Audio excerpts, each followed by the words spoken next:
हरेक संस्थाको इतिहास हुन्छ र इतिहास नै वर्तमान र भविष्यको गोरेटो मानिन्छ। नेपालको पहिलो ब्याङ्क नेपाल ब्याङ्क लिमिटेड। नेपालमा ब्याङ्किङ प्रणालीको सुरुवात र विकासको हिसाबले यो ब्याङ्क आजको ब्याङ्किङ क्षेत्रमा आएको क्रान्तिको जग हो।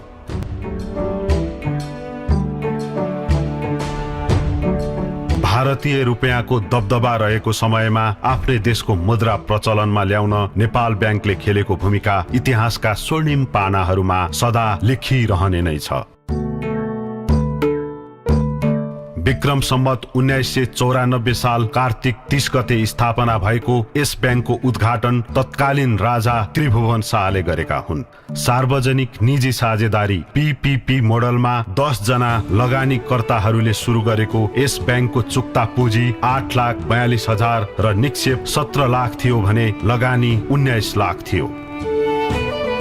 अनवरत विश्वासको 89औं वर्षसम्म अटुट रूपमा ब्याङ्किङ सेवा प्रदान गर्न सफल नेपाल ब्याङ्क लिमिटेडको लामो गौरवमय इतिहास छ। नेपाल ब्याङ्क नेपाली माटो र हरेक नेपाली जनसँग प्रगाढ सम्बन्ध गाँसिएको ब्याङ्क हो।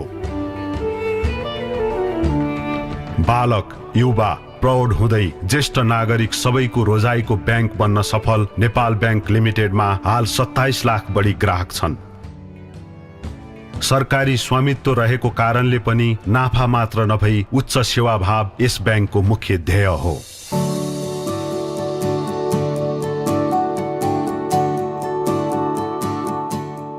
ठूला उद्यमी व्यवसायीदेखि न्यून आर्थिक स्तर भएका नेपाली जन सधैँ यस ब्याङ्कको प्राथमिकतामा रहन्छन्। पद्मज्योति ग्रुप वा ज्योति ग्रुपको सम्बन्ध नेपाल ब्याङ्कसँग झन्डैले 9 दशक पुगिसकेको छ। फर्स्ट बिजनेस लोन मेरो हजुरबुवा भाजुरत्न कन्सारकारले लिएको भनेर पनि सुन्नमा आइन्छ। अब त्यो बेला केही हजार होला, तर त्यसबाट हाम्रो सम्बन्ध अझै मजबुत हुँदै गइरहेछ र 88 वर्ष हुँदा पनि अहिले पनि लगतै हाम्रो होन्डाको बिजनेस जुन चाहिँ हिमाल मोटो होन्डाको असेम्ब्ली प्लान्टमा पनि एउटा ब्याङ्किङ पार्टनरको रूपमा आबद्ध हामी हुनु पाउँदा मलाई धेरै खुसी लागेको छ। इतिहासकै कुरा गर्दा झन्डैले 55-60 साल अगाडि हाम्रो हिमाल आयनको फलामको उद्योगमा भारतीय रुपियाँको डिभ्यालुएसन भएर एउटा ठुलो आर्थिक सङ्कट आएको थियो। नेपाल ब्याङ्कले उहाँले सहकार्य गरेर हामीले चाहिँ रिपेमेन्ट लोनको ब्याज दर र लोन चाहिँ रिस्ट्रक्चर गरेर सरल रूपमा उहाँले सहयोग गरेको हुनाले त्यो बेला हिमाल आयनको आर्थिक सङ्कटबाट हामी निस्किन सफल भए र त्यसले निरन्तर रूप अहिले आएरसम्म पनि हिमाल आयन सञ्चालनमै छ, जुन चाहिँ नेपालको फलामे उद्योग हो।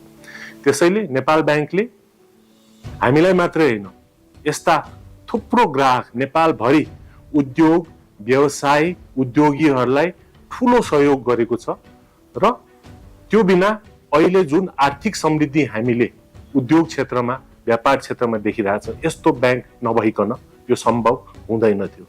त्यसैले मेरो तर्फबाट, पद्मज्योति ग्रुपको तर्फबाट, ज्योति ग्रुपको तर्फबाट सम्पूर्ण नेपाल ब्याङ्कको परिवारलाई आभार व्यक्त गर्न चाहन्छु र शुभकामना दिन चाहन्छु। नेपाल ब्याङ्कलाई हामी सधैँ हाम्रो मदर ब्याङ्क भन्छौँ। आज हामी जहाँ छौँ केएल दुगड ग्रुप, त्यसमा नेपाल ब्याङ्कको ठुलो हात छ हामीलाई यहाँसम्म पुगाउनलाई, र हामीले पनि आफ्नो कर्तव्य निर्वाह गरेको छु। टाइमली पेमेन्ट गरेर, ब्याज टाइमली पेमेन्ट गरेर हाम्रो पनि एक अर्कोको विश्वास एकदम यति अटुट विश्वास भइसकेको छ, त्यो कारणले काम गर्दा एकदम कम्फर्टेबल फिल हुन्छ। एउटा ग्राहकको रूपमा चाहिँ मैले विभिन्न उतार चढावहरू यो ब्याङ्किङ सेक्टरमा चाहिँ देखेको छु। त्यसमा चाहिँ निरन्तर रूपमा नेपाल ब्याङ्क लिमिटेड भनेको एउटा स्तम्भको रूपमा चाहिँ खडा भएको छ। जनताहरूमाथि चाहिँ ब्याङ्कप्रतिको चाहिँ एउटा विश्वास, एउटा पुरानो ब्याङ्क, सरकारी ब्याङ्क भएको कारणले ब्याङ्क डुब्दैन, ब्याङ्क भाग्दैन र यो ब्याङ्कमा आफ्नो बचत गर्दाखेरि बचतको सुनिश्चितता हुन्छ र कर्जा लिने मान्छेले पनि अन्तभन्दा यहाँको कर्जा अलि सुलभ सस्तो हुन्छ भन्ने एउटा जुन मानसिकता परेको छ, यो ऊर्जा क्षेत्रमा पनि रिफ्लेक्सन हुन्छ। हामी ठुल्ठुला प्रोजेक्टका परिकल्पना गरिरहेका छौँ। अहिले जलाशययुक्त आयोजनाहरू, प्रसारण लाइनका चाहिँ नि आयोजनाहरू हामी निर्माण गर्ने सोचका साथ देशलाई एउटा विकासको नयाँ फड्कोमा लाने जुन जमर्को गरिरहेका छौँ, यसमा ब्याङ्कले चाहिँ नि लगानी गरिरहेको छ, साथ दिइरहेको छ र यसमा चाहिँ नेपाल ब्याङ्क लिमिटेडले चाहिँ नि समग्र ऊर्जा क्षेत्रलाई नै माया गरेको छ। कस्टमर सेटिस्फ्याक्सन ब्याङ्कले एकदमै राम्रो दिइरहेको छ र आउने दिनमा पनि यसले अझ योभन्दा राम्रो बढी सुविधा दिएर मान्छेहरूको चाहिँ मन जित्न सफल होस् भन्ने शुभकामना दिन चाहन्छु। मुलुकको आर्थिक समृद्धिको खातिर शहरी इलाकादेखि दूरदराजका गाउँ बस्तीसम्म शाखा कार्यालयहरू विस्तार गरी यस ब्याङ्कले आफूलाई समर्पित गरिरहेको छ। ब्याङ्किङ सेवासँगै सरकार र समुदायसँग रहेर कार्य गर्ने सोच अनुरूप ब्याङ्कले संस्थागत सामाजिक उत्तरदायित्व अन्तर्गतका थुप्रै समाज सेवाका कार्यहरूमा निरन्तर साथ दिइरहेको छ।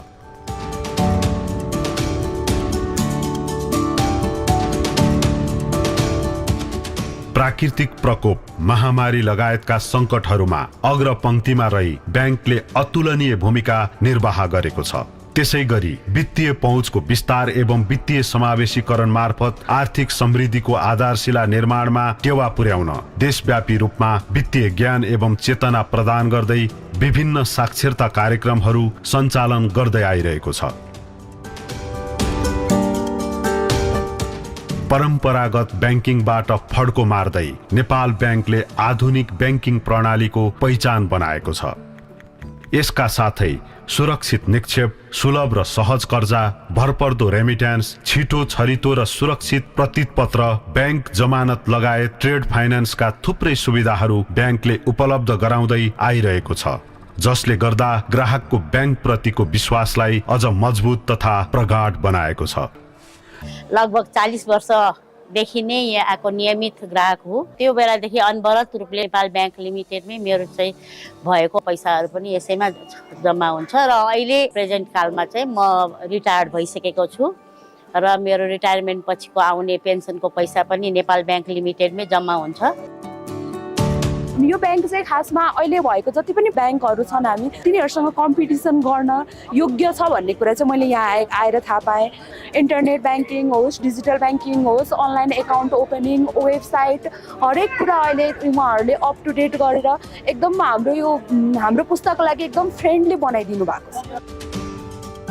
यो ब्याङ्कको चाहिँ ब्रान्चेसहरू चाहिँ डिफ्रेन्ट ठाउँमा भएको भए लाइक सकेसम्म चाहिँ सबै एरिया कभर गरेको भएर चाहिँ इफ हामीलाई कुनै अरू ठाउँमा गएर कुनै ब्याङ्किङ कारोबार गर्नु पर्यो भनेपछि पनि हामीलाई त्यो कुराको चाहिँ सहज पुऱ्याएको छ ब्याङ्कले। आधुनिक प्रविधिसँगै साक्षात्कार गर्ने युवा पुस्ताको बाहुल्यता रहेको यस ब्याङ्कका करिब 3000 को संख्यामा कर्मचारीहरू कार्यरत छन्।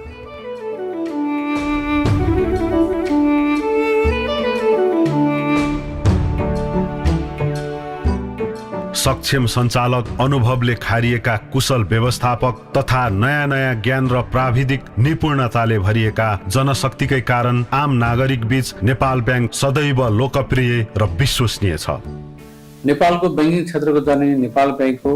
सार्वजनिक र निजी साझेदारीको अनुपम उदाहरण पुगेको यस ब्याङ्कले बैंकिङ प्रणालीको सुरुवातदेखि ऐतिहासिक यात्रा पूरा गर्दै आजदेखि 89औं वर्षमा प्रवेश गरेको छ। नेपाल सरकारको नीति तथा कार्यक्रम हासिल गर्न नेपाल राष्ट्र ब्याङ्क लगायत अन्य नियमनकारी निकायको निर्देशनका पालना गर्दै बढ्दो प्रतिस्पर्धात्मक बैंकिङ व्यवसायमा यस ब्याङ्कले एक उत्कृष्ट ब्याङ्कको स्थान कायम राख्ने दीर्घकालीन रणनीतिका साथ अगाडि बढिरहेको छ।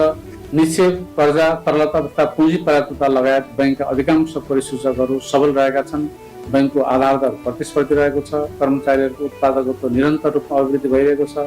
आधुनिक डिजिटल प्रविधिको कारण ब्याङ्कले ग्राहक सेवाको गुणस्तरमा फड्को मारेको छ।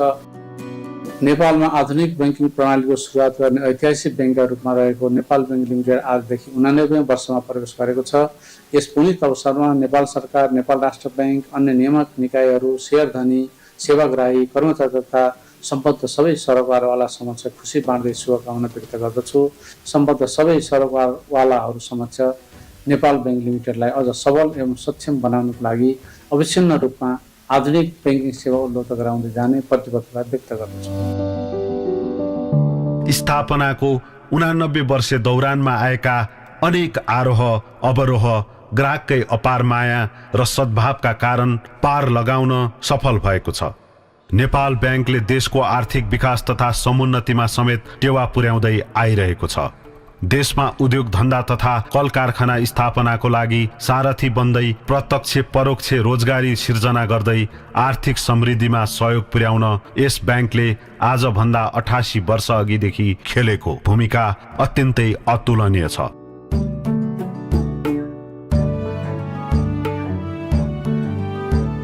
सरकारको नीति अनुरूप कृषि, पर्यटन, जलविद्युत लगायतका क्षेत्रमा प्राथमिकताका साथ ब्याङ्कले उल्लेख्य लगानी गरेको छ। सेवा विस्तारमा आक्रामक ढङ्गले प्रस्तुत भएको नेपाल ब्याङ्कले 231 शाखा मार्फत कारोबार, 237 वटा एटिएम बुथ तथा 61 वटा एक्सटेन्सन काउन्टर मार्फत देशभर आफ्नो गतिलो उपस्थिति जनाएको छ। ब्याङ्कले आफ्ना लगानीकर्तालाई आकर्षक प्रतिफल दिन पनि सफल भएको छ। ब्याङ्कका सबै वित्तीय सूचकहरू स्वस्थ र सन्तुलित देखिन्छन् भने हरेक वर्ष ती सूचकहरूमा उल्लेख्य प्रगति भइरहेको छ। 88 वर्ष अघि 8,42,000 रुपियाँबाट सुरु भएको नेपाल ब्याङ्कको चुक्ता पुँजी अहिले 14.69 अर्ब छ। विक्रम सम्वत 2082 आषाढ मसान्तसम्म 3 खर्ब 37 अर्ब निक्षेप सङ्कलन गरी 2 खर्ब 36 अर्ब कर्जा प्रदान गर्न ब्याङ्क सफल भएको छ। प्रत्येक वर्ष सञ्चालन मुनाफा बढिरहेको छ। ब्याङ्कको जगेडा कोषमा 23.93 अर्ब रुपियाँ रहेको छ भने पुँजी पर्याप्तता अनुपात 13.06% र 38.17 अर्ब भन्दा बढी नेटवर्थ रहेको छ। विक्रम सम्वत 1994 साल कार्तिक 30 गते स्थापना भएको नेपालको पहिलो बैंक नेपाल बैंक लिमिटेड आजबाट 89औं वर्षमा प्रवेश गरेको छ। यस ऐतिहासिक सुखद अवसरमा ग्राहकवर्ग, शेयरधनी तथा सम्पूर्ण सरकारवालाहरूमा हार्दिक बधाई तथा शुभकामना व्यक्त गर्न चाहन्छु। यस बैंकलाई निरन्तर बैंकिङ सेवा प्रदान गर्ने अवसर प्रदान गर्नुभएकोमा सम्पूर्ण सेवाग्राही तथा ग्राहक वर्गप्रति उच्च सम्मान व्यक्त गर्दै आगामी दिनमा नवीनतम प्रविधिमा आधारित प्रतिस्पर्धी बैंकिङ सेवा प्रदान गर्ने प्रतिबद्धता व्यक्त गर्दछु।